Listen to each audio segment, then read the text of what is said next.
Hello everyone, welcome back to my channel. आप सभी कैसे हो? Hope you all are safe and doing good. So जैसे कि मैं आप लोग के साथ अभी तक डिस्कस कर रही थी अबाउट क्रिप्टोग्राफी, तो आज मैं कुछ नया टॉपिक लेके आई हूँ, कुछ नया कंसेप्ट लेके आई हूँ। मेरे पास कुछ रिक्वेस्ट आ रही थी कि प्रीवियस ईयर नेट के जो क्वेश्चन है उनका सोल्यूशन प्रोवाइड करो, तो मैं आज आपके साथ एक क्वेश्चन डिस्कस करने वाली हूँ जो कि नेट 2020 में आया था, जो हमारा एग्जाम नवंबर में हुआ था पोस्टपोन होके 2020 में, तो उसमें ये क्वेश्चन आया था। और ऐसा क्वेश्चन जो है ये मोस्टली नेट में रिपीट होता रहता है, सो इसीलिए मैंने ये क्वेश्चन पिक किया है। और इसमें मैं आपको कुछ शॉर्टकट्स भी बताऊंगी कैसे हम इसको सॉल्व करेंगे। ये क्वेश्चन हमारा डिजिटल इलेक्ट्रॉनिक्स से के मैप का कंसेप्ट है, सिंप्लीफिकेशन आप बोल सकते हो। हमें सिंप्लीफाई करना था एक फंक्शन। सो स्टार्ट करते हैं कैसे हम शॉर्टकट के थ्रू करेंगे, कैसे इसको के मैप के थ्रू करेंगे। मैं आपको 2 या 3 तरीके बताऊंगी जो आपको लगे कि हाँ ये टाइम कम ले रहा है, या जो आप जिसमें आपकी स्पीड अप अच्छी हो रही है या आपके माइंड में अच्छे से बैठ रहा है, वो मेथड आप यूज करके इस क्वेश्चन को सॉल्व करना शुरू करते हैं। सो क्वेश्चन हमें क्या दिया था? Simplify expression for the following Boolean function. हमें एक फंक्शन गिवन है जिसके अंदर हमारे पास टोटल 4 वेरिएबल हैं ए बी सी डी। इस फंक्शन में हमें कुछ वैल्यूज गिवन है, नेम क्या बोलते हैं? Mean term. सो आपको यहाँ पे 2 चीज का पता होना बहुत जरूरी है इस क्वेश्चन को सोल्व करने के लिए। What is mean term and max term. So mean term का सिंबल आपको जैसे दिखाई दे रहा है, इस सिंबल से हम शो करेंगे, और मैक्स टर्म को पाई सिंबल से, इस तरह से आपको कुछ दिखाई देगा तो आप उसे क्या बोलोगे? Is max term. अगर यहाँ पे इस तरीके से लिखा होता, यहाँ कुछ वैल्यूज होती, तो हम उसको क्या बोलते हैं? हमें मैक्स टर्म गिवन है। बट इस क्वेश्चन में हमें क्या गिवन है? Mean term. और आप ये चीज माइंड में अच्छे से मान के चलना कि लगभग 90% जो क्वेश्चन पूछे जाते हैं वो कहाँ से आते हैं? मीन टर्म से ही पूछे जाते हैं। मैक्स टर्म के क्वेश्चन बहुत रेयर आए हैं। सो अब देखते हैं कि मीन टर्म में और क्या क्या पॉइंट है। मीन टर्म को हम बोलते हैं SOP और मैक्स टर्म को हम बोलेंगे POS। फुल फॉर्म क्या रहेगी? सम ऑफ प्रोडक्ट एंड यहाँ पे प्रोडक्ट ऑफ सम। तो हमें क्या करना है? हमारे पास कुछ ऐसे टर्म मिलेंगे जो प्रोडक्ट के थ्रू कनेक्टेड है, उनका हमें समीशन करना, उनका हमें सम करना है। वो कौन फॉलो कर रहा है? Concept mean term. जैसे कि ये एग्जांपल देखो, ऑप्शन हमें गिवन है, ऐसे भी कुछ चीज हम लिख देंगे ए बी, ये देखो डॉट मीन्स प्रोडक्ट के साथ कनेक्टेड है, plus B dot C dot D plus A dash dot B dash dot C dash. इस तरीके से अगर कोई भी एक्सप्रेशन होगा, हम कर क्या रहे हैं? पहले प्रोडक्ट अप्लाई कर रहे हैं, after that we are doing sum of product. तो ये ऐसा जो आपको एक्सप्रेशन दिखेगा उसे हम बोलेंगे SOP। तो यहाँ जो मैक्स टर्म है, इसमें अगर हम एग्जांपल है क्या करेगा? पहले सम करेगा, आफ्टर दैट प्रोडक्ट। जैसे कि A प्लस बी डॉट, यहाँ हम लिख दें A dash plus B dash plus. So इस तरीके से कोई भी आपको एक्सप्रेशन दिखेगा, सो वो किसके अंडर आएगा? आपका मैक्स टर्म के अंडर आएगा। और ऐसा कुछ एक्सप्रेशन दिखेगा वो आपका है SOP, सम ऑफ प्रोडक्ट। तो ये कुछ बेसिक पॉइंट थे। अब मीन टर्म का जो फोकस है वो किस पे है? 1 पे। 1 बनाना है, हर एक वैल्यू को 1 बनाना है। मीन्स जो हमारा फाइनल जो आउटपुट है वो 1 आना चाहिए, तो हमारी मीन टर्म काम करेगी और मैक्स टर्म 0 पे काम करेगी। क्लियर है चीज की? हम मैक्स टर्म में 0 पे फोकस करते हैं, मीन टर्म में हम 1 पे फोकस करते हैं। जैसे कि अगर मान लो मेरे पास सिर्फ 2 ही वेरिएबल हैं, A एंड B, A और B 2 वेरिएबल हैं, इनकी पॉसिबिलिटीज क्या क्या हो सकती हैं? ए बी डैश हो सकता है, दोनों पे आ सकता है, और A B। इस तरीके से हमारे पास 4 पॉसिबिलिटीज हो सकती हैं। अब ये चीज मैंने किस तरीके रैंडम मैंने लिखा है, बट अगर मुझे इसको मीन टर्म और मैक्स टर्म में लिखना होगा तो हम कैसे लिखेंगे? हाँ, एक चीज और, हम इसको स्मॉल m से शो करेंगे और इसको कैपिटल M से शो करेंगे मीन टर्म। तो मैं आपके सामने एक चार्ट बनाती हूँ कि कैसे हम ट्रूथ टेबल डिजाइन करेंगे। सपोज करो मेरे पास 3 वेरिएबल हैं, A B और C 3 वेरिएबल हैं। तो जो हमारा फर्स्ट अगर हम बात करें मीन टर्म की, मीन टर्म का फोकस क्या है? पहले हमें प्रोडक्ट करना है, आफ्टर दैट हमें उस पर क्या अप्लाई करना है, सम अप्लाई करना है। सो प्रोडक्ट करते टाइम हमें कैसे लिखना पड़ेगा उन चीजों को, ए बी सी। शुरुआत में हमारे पास ट्रुथ टेबल में क्या होगा, 0, आफ्टर दैट 1 2, तो टोटल कितनी पॉसिबिलिटीज बनेंगी, 2 पावर 3 8।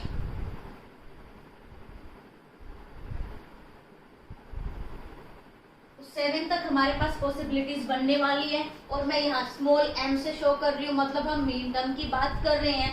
अब यहाँ पे ए बी सी लिखा है मैंने, और मीन टर्म का क्या फोकस है कि हमें बनाना क्या है, फाइनल रिजल्ट 1 आना चाहिए। तो ये भी 0 है, ये भी 0 है, ये भी 0, यही मतलब हुआ ना। अगर 3 की बात करें तो 0 0 0, इट मीन्स ये तीनों वैल्यू 0 हैं। और अगर मैं यहाँ प्रोडक्ट लगा दूं तो रिजल्ट क्या आएगा, 0। बट मीन टर्म को क्या चाहिए, 1 चाहिए। हम 0 0 0 नहीं रख सकते यहाँ पे, तो उसको ठीक करने के लिए हमें क्या करना पड़ेगा, यहाँ पे तीनों पे बार लगाना पड़ेगा, क्योंकि प्रोडक्ट है यहाँ पे एंड वाला फॉर्मूला लगेगा। अगर सारे के सारे 1 होंगे तभी रिजल्ट हमारा 1 आना है, अदरवाइज 0 रहेगा हमारा आउटपुट।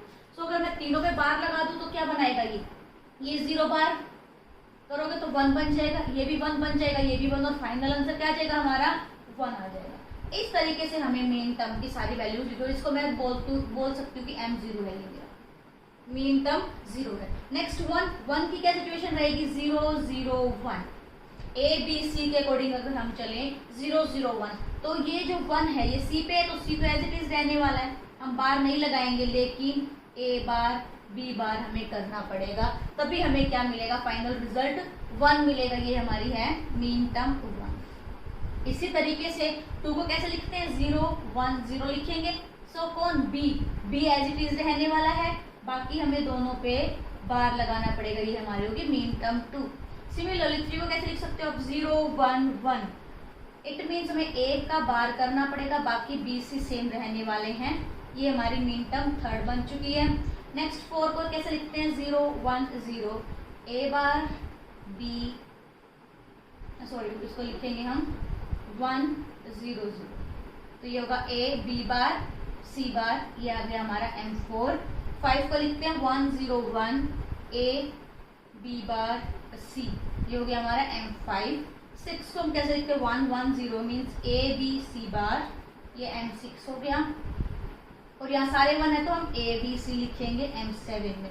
तो अब आपको क्लियर होगा मैंने एक ऐसे वैल्यूज पिक की हैं। मेन टर्म का मेन फोकस है रिजल्ट को 1 बनाना, आउटपुट को 1 बनाना। उस 1 बनाने के लिए ही हम क्या कर रहे हैं, यहाँ पे एक 0 था, हमें 0 लेके आना है, तो all are 0, A B C 3 variables are 0, but हमें रिजल्ट 1 चाहिए, तो हमें क्या करना पड़ेगा, इन तीनों का बार करना पड़ेगा, ताकि हमें आउटपुट में क्या मिल जाए, 1 मिल जाए। तो सिमिलरली आप इनको फिर से दोबारा अपने आप से बना के देखना कैसे मैंने ये मेन टर्म बनाई है। अगर हम बात करें मैक्स टर्म की, मैक्स टर्म का फोकस क्या है, a प्लस बी प्लस सी। सो यहाँ पे 0 0 सेम वही रहने वाला है, 0 0 0 है, तो क्या मुझे यहाँ बार लगाने की जरूरत है, नहीं है, क्योंकि जो हमारा मैक्स टर्म है उसका मेन फोकस किस पे है, 0 बनाने पे है, आउटपुट 0 आना चाहिए। तो यहाँ हम क्या करेंगे, कोई भी चेंज नहीं करेंगे, ए बी सी को एज इट इज रखेंगे। नेक्स्ट देखते हैं 0 1 1। अब देखो उसको ये 1 नहीं चाहिए, ए प्लस बी प्लस सी ऐसे मैंने लिखा, 0 0 यहाँ से 0 मिल जाएगा, यहाँ से 0 मिल जाएगा, बट जैसे ये 1 होगा आउटपुट क्या आ जाएगा, 1, क्योंकि ये प्लस है, और वाला कंसेप्ट यूज करेगा। अगर कोई भी एक इनपुट अगर 1 है तो हमें आउटपुट 1 मिलेगा, लेकिन हमें कोई भी इनपुट 1 नहीं होने देना, सबको 0 रखना है। इस पर्पज के लिए अब मैं क्या करूंगी, इसको बार कर दूंगी। नेक्स्ट 0 1 0, ठीक है, 0 के लिए हमें एज इट इज रखना है ए, यहाँ पे बी बार हो जाएगा। नेक्स्ट में 2 1 आ गए, बी और सी 1 1 है, तो ये इन दोनों का बार हो जाएगा, A plus B bar plus C bar. Next is 1 0 0 means A bar plus B plus C. Next is 1 है तो बार लगाएंगे, 0 है तो हम बार नहीं लगाएंगे, तो ये बन गया हमारा 5। 6 में ए bar plus B bar plus सी। अब यहाँ पे हर किसी पे बार लग जाएगा, क्योंकि तीनों के तीनों 1 हैं, बट हमें रिजल्ट क्या लेके आना है, 0 लेके आना है, इसीलिए या तीनों पे बार लग जाएगा। सो सेम सिमिलरली जैसे यहाँ पे M0 लिखा, हम इनको लिखते हैं कैपिटल M से शो करेंगे।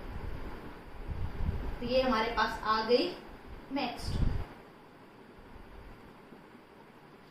इतना बेसिक आइडिया आपको होना जरूरी है इस क्वेश्चन को सॉल्व करने के लिए। अब ये क्वेश्चन आप 2-3 तरीके से कर सकते हो, by using mean and maximum concept also and by using के मैप ऑल्सो। के मैप का हम यूज किस लिए करते हैं? टू सिंप्लीफाई द एक्सप्रेशन को सिंप्लीफाई करने के लिए। यहाँ पे भी हमें यही दे रखा है, ABCD हमें एक फंक्शन दे रखा है यहाँ पे, और उसके कुछ एक्सप्रेशन बना रखे हैं, हमें इसको सिंप्लीफाई करके ये चेक करना है कौन से एक्सप्रेशन इस फंक्शन के लिए सही फिट होते हैं। तो अब क्वेश्चन पे आते हैं डायरेक्टली हम।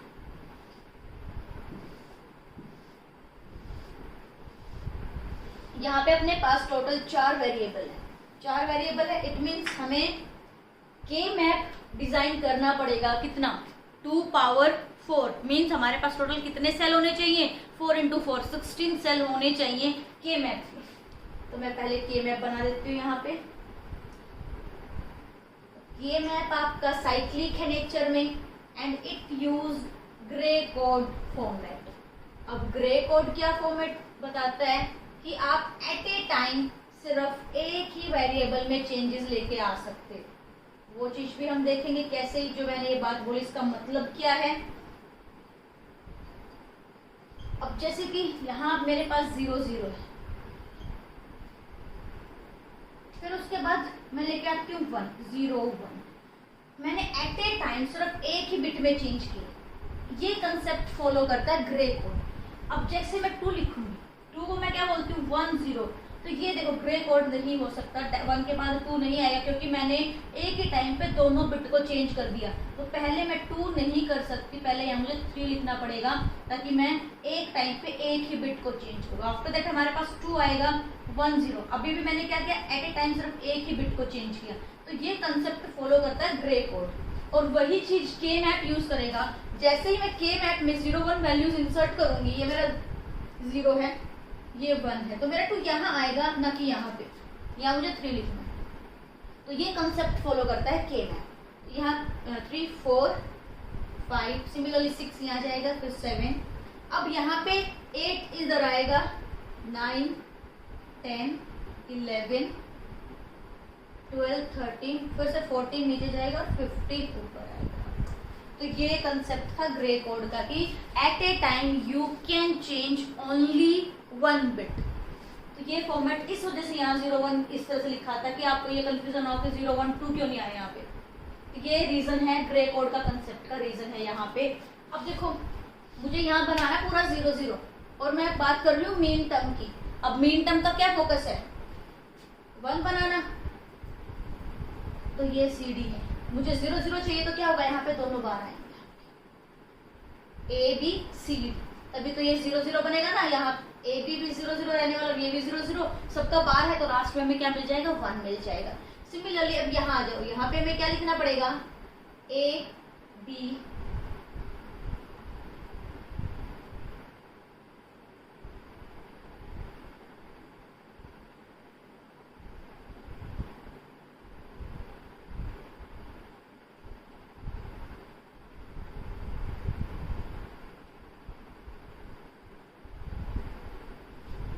नेक्स्ट AB, उसके बाद AB बार। तो ये वही रीजन है, पहले मैंने एक बार हटाया फिर बिल्कुल खत्म कर दिया क्योंकि मैं at a time 2 bit change नहीं कर सकती। सिमिलरली मैं यहाँ लिख देती हूँ CD, देन CD, यहाँ CD बार। तो आप देखो यहाँ से अगर मैं पिक करूँ AB बार, मैंने ये वाला चीज पिक की, ये वाला कॉलम, ये सेल पिक कर रही हूँ मैं और इसके साथ लिख रही हूँ CD बार। तो देखो क्या रिजल्ट मिलेगा? जहाँ पे बार नहीं है वो 1 है, जहाँ बार है वो 0 है। तो क्या ये 10 है? बिल्कुल हमारा 10 है। तो ये देखो यहाँ पे 10 वैल्यू है। इस तरीके से हमें के मैप को डिजाइन करना है। अब हम के मैप डिजाइन कर चुके हैं और हमें मीन टर्म गिवन है क्वेश्चन में। यहाँ जो वैल्यूज लिखी वहां मैंने 1 लिख देना है। सो कहाँ पे? 0 पे है 1, 1 पे है, 2 पे है 1, आफ्टर दैट 3 पे भी है हमारे पास, देन 6, 6, देन 12 13 14 एंड 15। ये सेल मैंने फिल कर दिए। अब आपको के मैप में पता होगा कि हमें ग्रुपिंग करनी होती है, और ग्रुपिंग हमेशा 2 पावर में चलती है। 2 पावर 0 अकेला सिंगल लिख सकते हैं हम, 2 पावर 1 2 का पेयर बना सकते हैं, 4 का पेयर बना सकते हैं, 8 का पेयर बना सकते हैं। और हमारा मेन फोकस रहता है, अगर हमें सिंप्लीफाई करना है तो बड़े से बड़ा ग्रुप बनाएं। अगर हमें 4 मिल रहा है या 8 मिल रहा है तो बड़े पे फोकस करेंगे। अगर हमें 8 की अपॉर्चुनिटी मिल रही है ग्रुप बनाने की, तो हम उसको 4 के 2 ग्रुप ना बना करके एक बड़े वाला 8 का ही ग्रुप बनाएंगे। सो ये सारी चीजें मैं और डिटेल में आपके साथ डिस्कस करूंगी आने वाली वीडियोस में, बट फिलहाल सिर्फ इस क्वेश्चन की बात करते हैं। यहाँ हमें ये फाइंड आउट करना है कि जो 4 ऑप्शन दे रखे हैं इनमें से कौन सा ऑप्शन बेस्ट फिट होता है इसके लिए, कि जो आफ्टर सिंप्लीफाइंग दिस फंक्शन हमें क्या एक्सप्रेशन मिलेगा। हमें एक से ज्यादा एक्सप्रेशन भी मिल सकता है। यहाँ पे जो फर्स्ट ऑप्शन है हमारा, देखो यहाँ पे आप एक चीज ऑब्जर्व करना, ए bar B bar A bar B bar A bar B bar same 4 option में सेम चल रहा है। ए बी भी हमारा 4 ऑप्शन में सेम चल रहा है। मेन हमें यहाँ से सॉर्ट करना है। देखते हैं, ग्रुप बनाते हैं। हमें देखो 4 का पेयर बनाने की अपॉर्चुनिटी मिल रही है। यहाँ पे ये मैंने पेयर बना लिया 4 का। इस पेयर से मुझे क्या कॉमन मिल रहा है, ये सारी चीजें तो देखो वेरी कर रही है ना। मुझे कॉमन सिर्फ ए बी मिल रहा है। मुझे इस वाले ग्रुप से क्या मिला, ए बी मिला। सेम यहाँ से मैं ये चीज कॉमन ले लूं, यहां से मुझे क्या मिला, ए बार बी बार।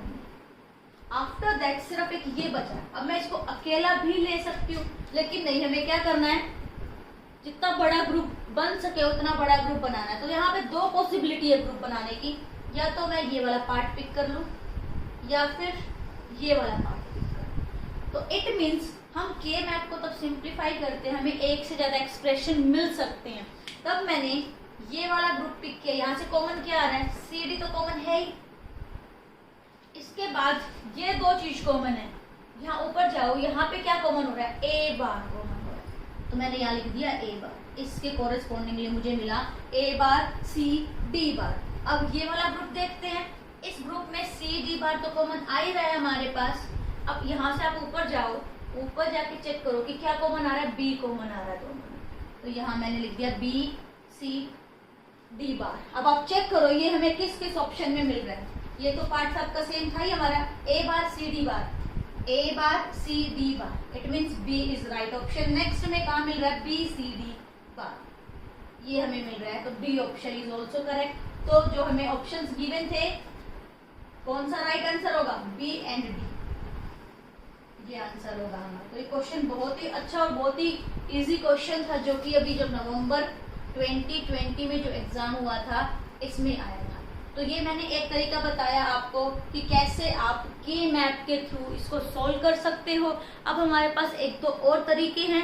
अगर आपको के मैप की नॉलेज नहीं है या कुछ ना कुछ गड़बड़ हो जाती है के मैप में पेयर बनाने में आपसे, तो एक और तरीका है, हम मीन टर्म निकाल लेंगे इन 4 ऑप्शंस की, और वो मीन टर्म यहाँ पे मैच कर लेंगे कि क्या हमारी मीन टर्म इधर ऊपर वाले के साथ मैच हो रही है या नहीं हो रही है।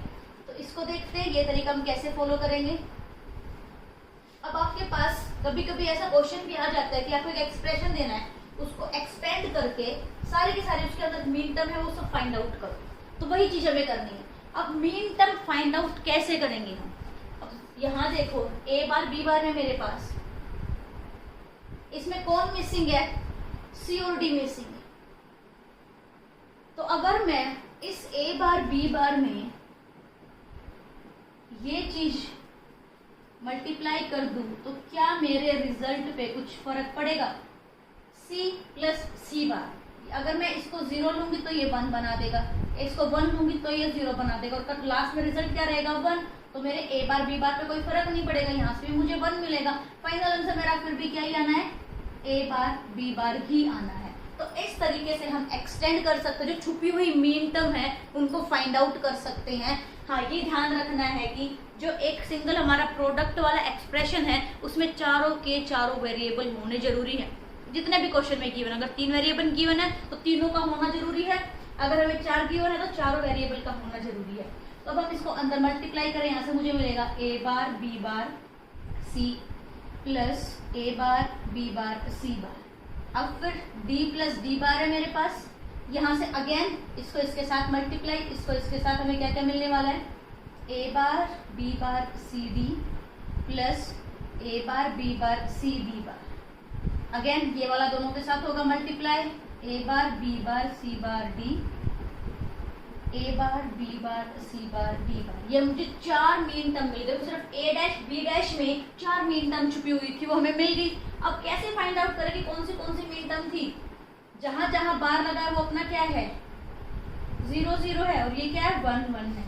तो जहां बार है वो 0, जहां बार नहीं है वो 1 है हमारा, क्योंकि मेन फोकस हमारा मीन टर्म का क्या होता है, 1 बनाना। नेक्स्ट 0 0 0 1 0 0 0 0, तो ये क्या मिला मुझे 0, ये यहाँ से मिला 1, तो ये 2 है और ये 3 है। इट मीन्स मैं यहाँ अलग से लिख लेती हूँ, जो मेरा ए बार बी बार था इसके अंदर मुझे 4 मीन टर्म मिली, 0 1 2 एंड 3। इतना क्लियर है आपको? ये मैंने ए बार बी बार से निकाली, तो ये चारों में है हमारे पास ए बार बी बार, और इनके फर्स्ट के हम चारों के मीन टर्म निकाल चुके हैं। और ये देखो ये हमारे क्वेश्चन में है भी 0 1 2 3। नेक्स्ट हम ए बी से निकालते हैं कि कौन सी मीन टर्म मिलेंगी। वैसे देखो मैं आपको एक पूरा प्रोसेस करके तो दिखा रही हूँ, बट मुझे जरूरत नहीं थी कि मैं ए बार बी बार और ए बी के लिए मीन टर्म निकालूं। क्यों? क्योंकि ये तो हर किसी ऑप्शन में कॉमन है। जो चेंजेस आएंगे वो यहाँ से आने हैं, तो मैं चेंज सिर्फ इन्हीं में ऑब्जर्व करूँ ताकि मेरा टाइम वेस्ट ना हो। बट मैंने आपको सिखाना है कि कैसे हम मीन टर्म्स फाइंड आउट करेंगे। तो आप ये चीज सीख लो कि कैसे मीन टर्म फाइंड आउट करते हैं, बट जो कॉमन पार्ट है उसके लिए निकालने की जरूरत नहीं है, वो तो हर किसी में सेम है ही। तो ये चीज ध्यान रखना ताकि आपका टाइम बचे थोड़ा सा क्वेश्चन को सोल्व करने के लिए। अब मैं ए बी के लिए ट्राई करूँ सेम वही method, C plus C bar B plus D bar, A B C plus A B C bar. अब डी के साथ मल्टीप्लाई करें तो A B C D plus A B C D bar, A B C bar D, A B C bar D bar. अब फिर से जहां आपके पास बार नहीं है वो सब क्या है, 1 1 1 1 1 1 1 0 1 1 0 1, यहाँ जाएगा आपका 1 1 0 0। तो ये बनाएगा आपका 15, ये होगा आपका 14, ये 13 है, और ये आपका है 12। तो देखो ये चीज भी कॉमन है, 12 13 14 15। चेंजेस का है सिर्फ ये चेक करना है हमें, ये 6 हमें किससे मिलने वाला है, इस पे हमें मेन फोकस करना है। हमें ये चारों की चारों मीन टर्म मिली ए बार बी बार से, ये चारों की चारों मीन टर्म हमें मिल गई ए बी से। तो मैं फिर भी यहाँ अलग से लिख देती हूँ, ए बी से मुझे कौन सी मीन टर्म मिली, 12 13 14 एंड 15 मुझे मीन टर्म मिली। अब जो लास्ट जहाँ से डिफरेंस पता चलेगा हमें कि कौन सा ऑप्शन देखना है, अब वो चेक करते हैं। तो ये देखते हैं फिलहाल ए bar C bar and D bar. यहाँ मिसिंग कौन है, बी मिसिंग है बस। तो यहाँ से हमें मिलेगा A bar B C bar D bar plus A bar B bar C bar D bar. ये सारे बार है, इट मीन्स हमें क्या हुआ 0 0 0 0, यहाँ 0 1 0 0, यहाँ से मुझे क्या मिल रहा है 4, और यहाँ से 0 मिल रहा है। 0 ऑलरेडी था बट हमें 6 नहीं मिल रहा है, इट मीन्स ये ऑप्शन तो गया बाहर बेस से, हमें 4 मिल रहा है इंस्टेड ऑफ 6। तो ये तो रेस से बाहर गया, ऑप्शन ए तो नहीं हो सकता हमारा। अब बी में है हमारे पास A bar C D bar. Again हमें बी प्लस डी बार करेंगे, यहाँ से हमें मिलेगा A bar B C D bar plus A bar B bar C D bar.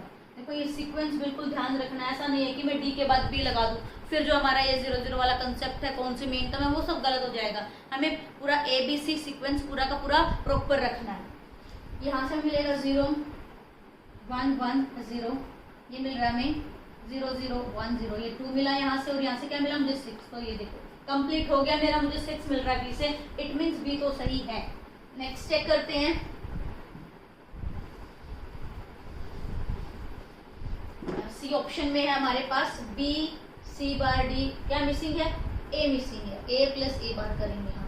तो देखो ए बिल्कुल पहले आना चाहिए, तो मैं यहाँ लगाऊंगी A B C bar D plus A bar B C bar D. ये ए 1 है 1 0 1, नेक्स्ट इज 0 1 0 1। देखो ये 0 1 0 1 मुझे क्या दे रहा है 5 दे, और ये हमारे पास ऑलरेडी था आई थिंक 13, हाँ 13 होगा ये। तो हमें 6 नहीं मिल रहा, 5 मिल रहा है, सी ऑप्शन भी गया बाहर। अब डी की बात करें, डी में हमारे पास B C D bar, B C D bar. हमें इसके पास मिसिंग कौन है, ए मिसिंग है, A B C D bar plus A bar B C D bar. यहाँ से मुझे मिलेगा 1 1 1 0 जो कि 14 है। यहाँ से मिलेगा 0 1 1 0, देखो मुझे 6 फिर मिल गया। यहाँ से 14 ऑलरेडी था हमारे पास, 6 भी मिल गया हमें। तो हमें कंप्लीट फंक्शन मिल पा रहा है, मेन टर्म मिल पा रही है डी से भी। तो देखो वही सेम हमारा आंसर आया, B and D are right answer. तो ये दो एक्सप्रेशन ऐसे हैं जो कि अगर सिंप्लीफाई करें हम फंक्शन को, ये आंसर आ रहा है हमारा। तो ये मैंने दूसरा तरीका बताया आपको कि मीन टर्म फाइंड आउट कर लो। अब ये है, आपको लग रहा होगा टाइम कंज्यूमिंग है मीन टर्म फाइंड आउट कर रही है, तो एक शॉर्टकट भी है मीन टर्म फाइंड आउट करने का, वो बताती हूँ आपको मैं। मे बी आप उसमें अगर कमांड बना लो तो बहुत टाइम बचेगा आपका सिंप्लीफिकेशन में। अब ये चीज चेक करो आप, हमारे पास है ए बार बी बार, ये चीज तो मेरी फिक्स है। कौन मिसिंग है यहाँ से, सी और डी मिसिंग है। अब ए बार बी बार तो फिक्स है और उनकी वैल्यू क्या है, 0 0। अब हमारे पास दो ऑप्शन बचे, दो ऑप्शन की जितनी भी पॉसिबिलिटीज है वो लिख लो, 0 0 0 1 1 0 1 1, और यहाँ आगे सेम वही वैल्यू लगा। देखो मिल गई मुझे मीन टर्म बहुत जल्दी। यहाँ से मुझे मीन टर्म क्या मिली, 0 1 2 एंड 3। नेक्स्ट सेम यही कंसेप्ट लगाएं ए बी पे। ए बी फिक्स है हमारा, पता है 1 1 है। ऑप्शन कितने खाली है यहाँ पे, 2, और 2 की कितनी पॉसिबिलिटीज हो सकती है, 4 0 0 0 1 1 0 1। तो देखो यहाँ पे हमें मिल रहा है 12 13 14 एंड 15। तो देखो कितना जल्दी, फ्रैक्शन ऑफ सेकंड में आप इस चीज को कर पा रहे हो बिल्कुल। हमें मीन टर्म मिल गई है यहाँ से ये। अब बचा कौन सा, ये वाला ऑप्शन बचे हैं, इनको फटाफट देख लेते हैं।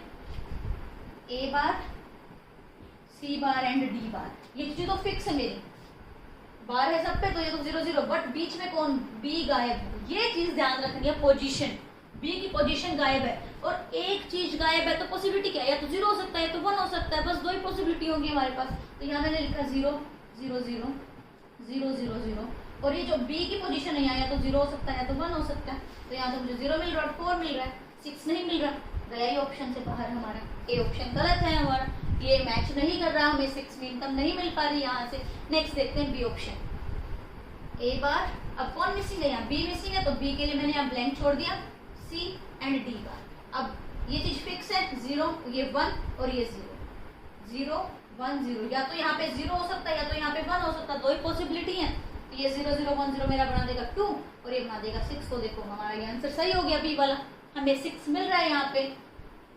नेक्स्ट सी ऑप्शन में है हमारे पास B C bar D, means 1 0 1 तो फिक्स है। अब यहाँ मिसिंग कौन है, ए इज मिसिंग, तो ए या तो 0 हो सकता है या तो 1 हो सकता है। यहाँ से क्या मिल रहा है आपको, यहाँ से 13 और यहाँ से मिल रहा है 5, जो कि गलत है। सी ऑप्शन भी गया हमारा बाहर। Next B C D bar, तो ये 1 1 0 फिक्स है। ए हमारा मिसिंग है, या तो यहाँ पे 0 हो सकता है या तो यहाँ पे 1 हो सकता है। तब 0 होगा तब ये 6 बना देगा, तब ये 1 होगा तब ये आपका 14 बना देगा। तो देखो 6 हमें मिल रहा है यहाँ पे, बाकी 14 ऑलरेडी था हमारे पास। सो इस तरीके से भी बी और डी आंसर आया। तो अगर आपको ये शॉर्टकट अच्छा लगा तो ये अप्लाई करना, इसमें कमांड बन जाए आपकी, तब अप्लाई करना है इस चीज को। अदरवाइज छोटी छोटी बारीकी है इसमें, जैसे कि पोजीशन का बहुत ध्यान रखना है कि कहाँ पे हमें रखना है। अगर 2 मिसिंग है तो टोटल 4 पॉसिबिलिटीज होंगी, 3 मिसिंग है तो हमारे पास टोटल कितनी 2⁻3 8 पॉसिबिलिटीज होंगी। तो ये चीज हमें ध्यान रखनी है, इसमें गड़बड़ नहीं करनी है। अगर आप इन चीजों में अच्छे से परफेक्शन लेके आ सकते हो तो ये शॉर्टकट आपका टाइम बहुत बचाएगा नेट के एग्जाम में। क्योंकि अब जो हमारा नेट का एग्जाम है हमारे पास 100 क्वेश्चन है और 120 मिनट है, तो हमें थोड़ा सा स्पीड अप भी करना है। अपना क्वेश्चंस का जो करने की टेक्निक है वो भी हमें थोड़ी सी चेंज करनी पड़ेगी, ताकि हम ज़्यादा से ज़्यादा क्वेश्चंस अटेम्प्ट कर पाएँ। ऐसा होता है कि हमारा पेपर अटेम्प्ट नहीं हो पाता अच्छे से, क्योंकि पहले जो पैटर्न था 2018 से पहले जो पैटर्न था उसमें हमारे पास बहुत टाइम था सोल्व करने के लिए क्वेश्चन, बट अब टाइम लिमिट कर दिया है। पेपर 1 में भी हमें टोटल 50 क्वेश्चन सोल्व करने के लिए 1 ही घंटा 60 मिनट है हमारे पास, इकट्ठा आता है पेपर अपना 3 घंटे का। बट पेपर 1 को भी हमें टाइम देना है, पेपर 2 को भी टाइम देना है, तो टाइम मैनेजमेंट बहुत ज़्यादा जरूरी है। और ये शॉर्टकट्स आपका टाइम बचाएंगे कहीं ना कहीं। और जो ये सिंप्लीफिकेशन वाले क्वेश्चन है, गेट एग्जाम ले लो, नेट ले लो, केवीएस ले लो, कोई भी एग्जाम ले लो, ऐसे ऐसे क्वेश्चन पक्का दिखते ही है। नेट में तो इनफैक्ट 2-3 क्वेश्चन भी आ जाते हैं कभी कभी। तो ये तीनों के तीनों मेथड अगर आपको अच्छे लगे किसी एक को पकड़ो और वही अच्छे से आप प्रैक्टिस करो, ताकि आप अपना प्रॉपर आंसर तक पहुंच पाओ, वो भी विद इन टाइम। सो अगर आपको ये वीडियो अच्छी लगी, इससे कुछ सीखने को मिला, तो प्लीज़ इसको लाइक जरूर करना एंड शेयर करना मत भूलना अपने फ्रेंड्स और जो भी नेट या गेट की प्रिपरेशन कर रहे हो उन तक इसको जरूर पहुंचाना, और चैनल को सब्सक्राइब करना मत भूलना। Thank you.